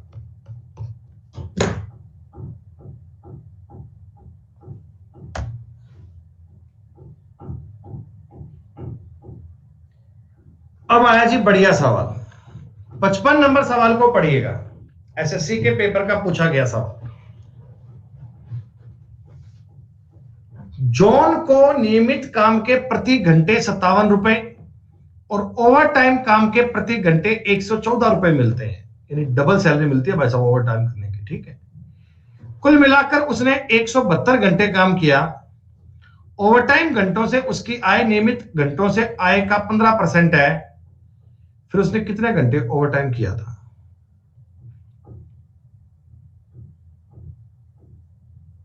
ये सवाल तुम्हें समझ में आ रहा है?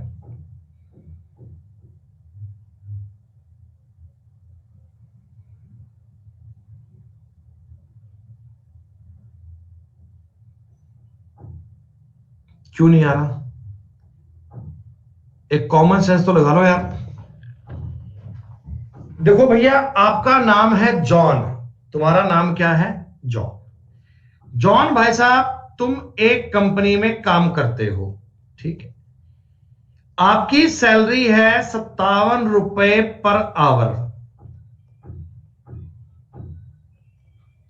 लेकिन अगर जॉन भैया तुम ओवर टाइम करोगे ना, यानी निर्धारित टाइम से एक्स्ट्रा टाइम पर काम करोगे ना, तो मैं आपको 114 रुपए पर आवर की सैलरी दूंगा, मैं आपको 114 रुपए पर आवर की सैलरी दूंगा। कुल मिलाकर तुमने 172 घंटे काम किया, कुल मिलाकर तुमने 172 घंटे काम किया, 172 आवर्स काम किया, ठीक है। ओवरटाइम घंटों से उसकी जो आय बनी वो नियमित घंटों की आय से 15% है, तो उसने कितने घंटे ओवरटाइम काम किया? बच्चों, एक बार मैं ये मानता हूं कि उसने ना नॉर्मल नॉर्मल आवर्स में एक्स आवर्स काम किया, एक्स आवर्स, ठीक।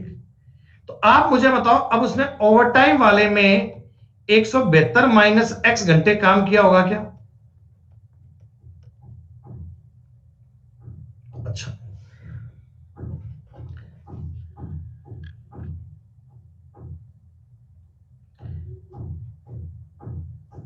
अब ये कह रहा है जो ओवरटाइम घंटों से इनकम हुई ना, भाई ओवरटाइम घंटों से टोटल इनकम इतनी आएगी क्या? ओवरटाइम वाले घंटों से, ओवरटाइम वाले घंटों से इनकम इतनी आएगी क्या? ये इनकम जो है ना, ये इनकम, ये नॉर्मल वाले घंटों के इनकम का 15% है, नॉर्मल वाले घंटों की इनकम का 15% है, ऐसी बात है।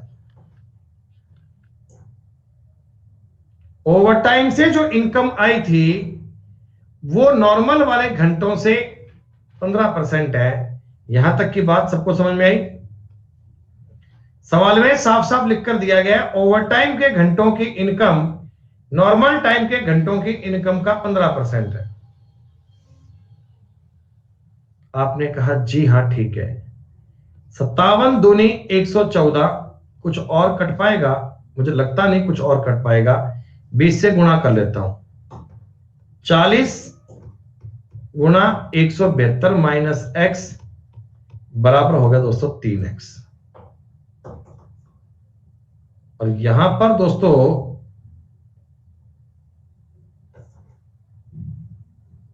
अरे 20:23 कैसे कर लोगे यार? मैंने कोई 15% बढ़ाया थोड़ी है, मैंने ये बोला जितना आपका नियमित घंटों में इनकम आई थी उसका 15% है ये वाली इनकम। क्या गजब की बात करते हो यार। 7 चौका 28 का 2, -40x बराबर 3x, 43x बराबर 6880। x कितना आ गया? x आ गया 6880 बटा 43। 43 एकम 43 बच गया 238 बेटा, ये 6 बार कटेगा मेरे हिसाब से, 160 घंटे आएगा। तो x अगर 160 घंटे आया तो ओवरटाइम वाला आ जाएगा 12 घंटे। ओवरटाइम का बन जाएगा 12 घंटे। बोलो आई बात समझ में?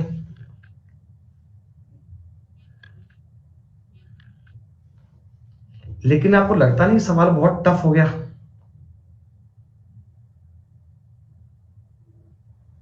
आपको लगता नहीं सवाल बहुत टफ हो गया? कह रही गुरुजी थोड़ा इसका आसान बता दो, ये तो बड़ा मामला गंभीर सा हो गया, मैंने इसको मिटा दिया है। अब मैं तुमको कुछ बात कहना चाहता हूं दोस्तों, आप मेरी बात को समझना। दोस्तों आप मेरी बात को समझना। आपकी जो टोटल इनकम है, अरे तुम देखते तो जाओ लेंदी वालों, क्या ये तुम्हारी per hour income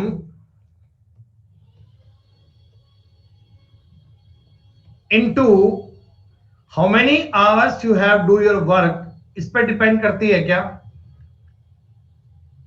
total income क्या होती है? टोटल इनकम होती है भैया मेरे घंटे का रेट जितना है, कितने घंटे काम किया, दोनों का आपस में गुणा कर दो। अरे ये चीज तो, ये इक्वेशन तो आपको पता है ना? अरे बोलो बोलो बच्चों, पता है क्या?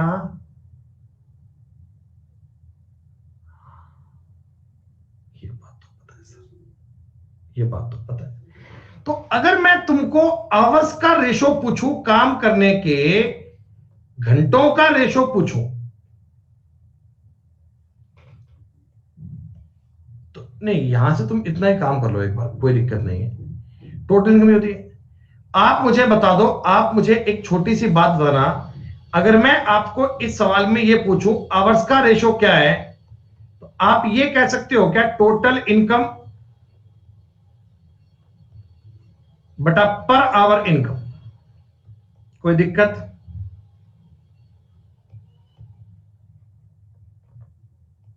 मैं एक व्यक्ति के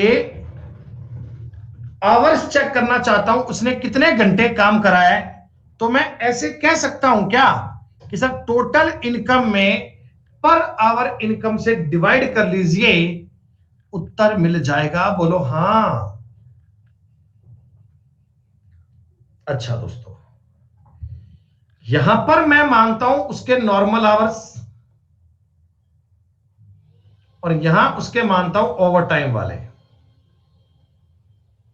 ठीक, लिख मैं केवल आपको एक्सप्लेन करने के लिए रहा हूं, वैसे मुझे लिखने की नीड नहीं है। आप मुझे बताओ बच्चे, ओवरटाइम घंटों से उसकी जो आय हुई है ना, वो नियमित आय सा 15% है दोस्तों। नॉर्मल आय अगर उसकी 20 रुपए हो या 100 मान लो, एक बार ये लो, नॉर्मल आय अगर 100 होती तो क्या ओवरटाइम पे इनकम केवल 15 हुई है क्या? नॉर्मल पे इनकम अगर 100 हुई होती मान लीजिए, तो ओवरटाइम वाले केवल 15 रुपए हुई है। हाँ, नॉर्मल में आपका जो पर आवर का रेट था, नॉर्मल में आपका जो पर आवर का रेट था दोस्तों, वो 57 रुपए था, लेकिन ओवर टाइम में आपका पर आवर का रेट 114 रुपए है।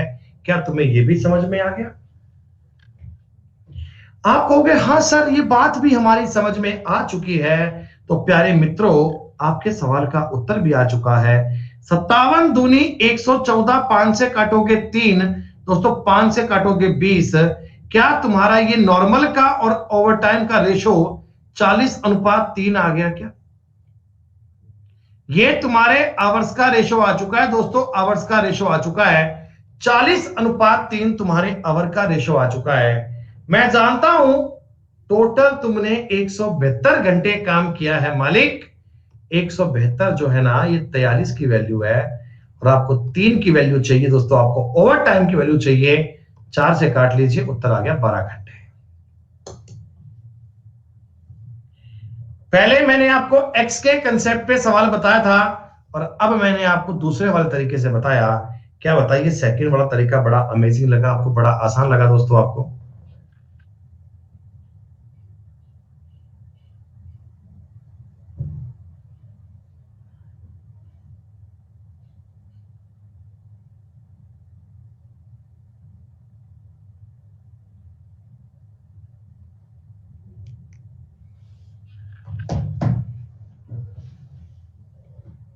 बहुत बढ़िया।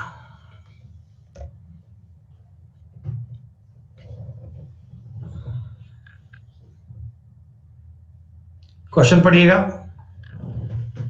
ए मैन सेव्स 1/2 भाग of his income, then he can buy a car after 1 year. ठीक। What percent he must increase his saving to buy a car in 9 months।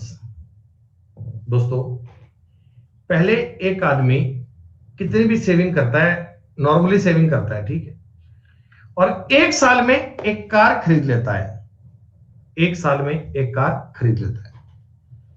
तो आप मुझे एक बात बताओ, पहले वो कार खरीद रहा है एक साल में, यानी 12 महीने में, लेकिन अब वो कह रहा है कि मैं कार केवल 9 महीने में खरीदना चाहता हूं। मैं कार केवल 9 महीने में खरीदना चाहता हूं। तो दोस्तों आप बताओ, उसकी जो पर मंथ की सेविंग है, क्या उसे 9:12 में बढ़ाना पड़ेगा क्या?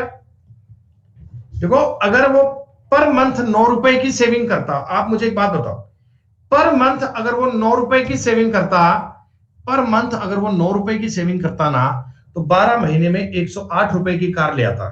ठीक है, लेकिन वो कार 9 महीने में लाना चाहता है। वो कहता है मैं कार 9 महीने में लाऊंगा, तो उसको पर महीने 12 रुपए की सेविंग करनी पड़ेगी। भैया कार तो 108 रुपए की है ना, कार तो कम नहीं होगी। तो हो गया, इस 1/2 का आपके लिए कोई यूज नहीं है। पहले वो सेविंग करता है 9 रुपए की, अब करता है 12 की, 3:4 में उसकी सेविंग बढ़नी चाहिए दोस्तों, 1/3 बढ़नी चाहिए, 33 सही 1/3%। अगर आप ईमानदारी से मेरी क्लास को पढ़ रहे होंगे ना, तो एक बात आपको समझ में आने लग गई होगी कि सारे जो क्वेश्चन मैं आज आपको करवा रहा हूं ना, ये रेशो को पलटने वाले चल रहे हैं।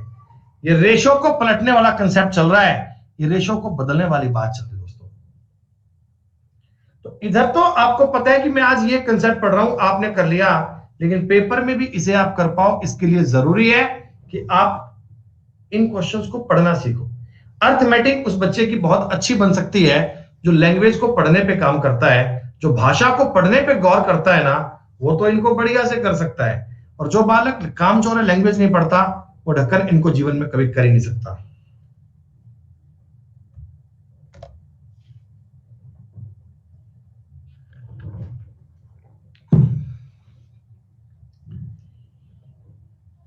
एक शानदार सवाल है, आप केवल एक बार लैंग्वेज को पढ़िएगा, मैं उम्मीद करता हूं कोई ना कोई बात समझ में आई जाएगी। बच्चों आज अपनी 4:30 बजे क्लास है, सब बच्चे लाइव जुड़िएगा जरूर, 4:30 बजे मस्ट। कितना बड़ा सवाल है ये, आप बोलते हो ना कैसे सवाल बनते हैं पेपर में, ये सवाल है जी कंबाइंड हायर सेकेंडरी लेवल का, आप देख लो।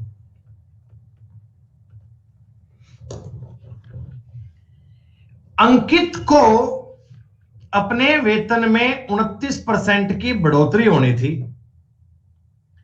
लेकिन टाइपिंग की त्रुटि के कारण गलत तरीके से यह आंकड़ा 57% टाइप हो गया और नया वेतन स्लिप बन गया। ठीक है, संगठन को गलती का एहसास होने से पहले स्लिप बन गया, संगठन को गलती का एहसास होने से पहले उसे 3 महीने के लिए यह संशोधित वेतन मिला। अगर पिछले महीनों में उसको दिए गए वेतन के अतिरिक्त वेतन को चौथे महीने से काटकर दिया जाए और यदि कटौती के बाद चौथे महीने उसको 9,000 रुपए मिले हो, तो वास्तविक वेतन ज्ञात कीजिए। दोस्तों अल्टीमेट सवाल है ना। देखिए ऐसा है, एक बालक है अंकित, एक बंदा है अंकित, इसको सैलरी मिलती है 100 रुपए। ठीक है दोस्तों, अब इसने काम बड़ा अच्छा किया, कंपनी के लिए जी जान लगा दी बंदे ने। कंपनी ने डिसाइड कर लिया भी तेरे को 29% का इंक्रीमेंट देंगे। दोस्तों इसकी सैलरी हो गई 129 रुपए। यही बात हो गई क्या? आप क्वेश्चन को पढ़ो। लेकिन वो टाइपिस्ट से एक गलती हो गई। टाइपिस्ट ने क्या करा, इसको दे दिए 157 रुपए, इसकी सैलरी बढ़ा दी 57%। टाइपिस्ट भी कोई गजब का आदमी था, है ना, उसने ये गलती कर दी। तुम्हारी बात हो रही है। 100 से 129 की सैलरी बढ़नी थी और 157 की सैलरी कर दी है। ठीक है, तो भाई साहब क्या हुआ, जब तक संगठन को ये बात समझ में आती, 3 महीने तक उसको ये सैलरी दे दी गई। 3 महीने तक पैसा उसको जी भर के लुटा दिया। दोस्तों आप मुझे एक बात बताओ, हर महीने इस बंदे के पास 28 रुपए फालतू जा रहे हैं क्या? एक्चुअल में सैलरी इसकी इतनी होनी थी पर इतनी हो गई, 28 रुपए बिना मतलब ही इसके पास जा रहे हैं भाई साहब। हर महीने 28 रुपए चले गए, तो 3 महीने तक इसकी जेब में फालतू के 84 रुपए आ गए क्या? 3 महीने तक इसकी जेब में फालतू के 84 रुपए चले गए। चौथे महीने कंपनी की आंख खुली, कंपनी ने कहा ये क्या बात हुई है, 84 रुपए फालतू चले गए। तो कंपनी ने क्या किया, चौथे महीने की सैलरी में से ये एक्स्ट्रा गया हुआ वेतन काट लिया। दोस्तों कंपनी बताओ 129 में से काटेगी ना भाई उसकी सैलरी। जब कंपनी की आंख खुल गई तो कैलकुलेशन 129 से करेगी। 129 से कैलकुलेशन करते हुए उसने 4500 रुपए इसको दे दिए। 45 रुपए दे दिए, भाई ये तेरी सैलरी बचती, चौथे महीने ले जा। चौथे महीने 129 नहीं दिए, वो जो फालतू के 84 दिए थे वो भी काट लिए और 45 रुपए इसके हाथ में दे दिए, ले जा भाई। लेकिन सवाल कह रहे हैं 9000 रुपए दिए हैं मालिक, ये 9000 रुपए 45 की वैल्यू आ गई। उसकी वास्तविक सैलरी कितनी है? वास्तविक सैलरी तो 129 हो गई दोस्तों। अरे वाह,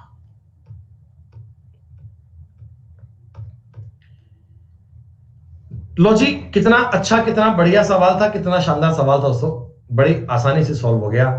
जितने बच्चे लाइव हैं बेटा सारे मुझे बता दीजिए, आपको बातें समझ में तो आ रही है ना? साथ साथ कमेंट करके बता दिया करो बीच बीच में यार, वरना मैं भूल जाता हूं कि तुम लोग इन्हें समझ पा भी रहे हो नहीं।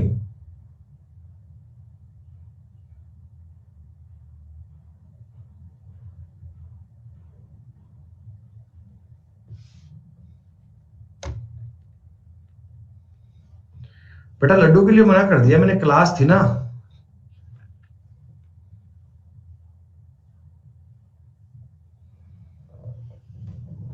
इस प्रकार का सवाल हम पहले कर चुके हैं, थोड़ा बहुत आइडिया है आपको। बेटा 5 मिनट टाइम और लगेगा, लगा लेना बेटा। 5 मिनट में सवाल 2-3 बचे हुए हैं। मैं चाह रहा हूं कल फिर डायरेक्ट शीट अगली से स्टार्ट करूं ना। इस क्लास का कोई मैटर बीच में बचे नहीं बेटा, खत्म करो इसे। ए की आय बी की आय की तुलना में 60% कम है। बेटा पहले मैं इनकम की बात करता हूं, ठीक है। इनकम, ए की इनकम बी की इनकम से 60% कम है। भाई ये 5 है तो ये 2 है क्या?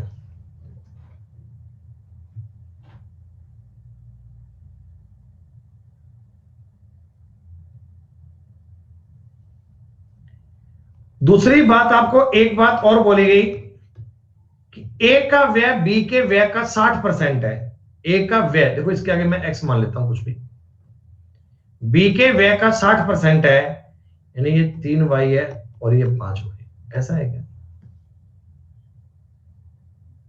और आगे तुमको एक बात और बोली गई, ए की आय बी के खर्च का 70% है। ओहो, ए की इनकम बी के खर्च का। दोस्तों बड़ा आसान सवाल है, इसमें कुछ करने की आवश्यकता नहीं है। देखो ऐसा है, आपको ना एक बड़ी इंपॉर्टेंट लाइन दी गई है, ए की इनकम बी के खर्चे का 70% है। मैं बी के खर्चे को अगर 100 मान लेता हूं तो क्या आप कह सकते हो क्या ए की इनकम 70 होगी? अगर मैंने बी के खर्चे को 100 मान लिया तो क्या दोस्तों ये 70 होगी क्या? और आपको ये भी पता है कि ए का जो खर्चा है ना बी के खर्चे का 60% है, यानी यहां 60 आएगा। बोलो। और तुमको ए की इनकम बी की तुलना में 60% कम है, यानी दोस्तों आपको ए की इनकम का और बी की इनकम का रेशो 2:5 है। ये 35 और ये आएगा 175।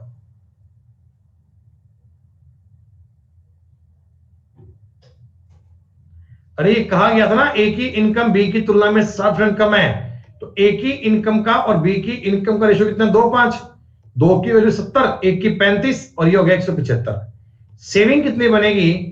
ये आएगी 10 और ये आएगी 175। 5 से काट लीजिए, 2:15। 2:15, 2:15। दोस्तों केवल 2 ही सवाल बचे हैं, केवल 2।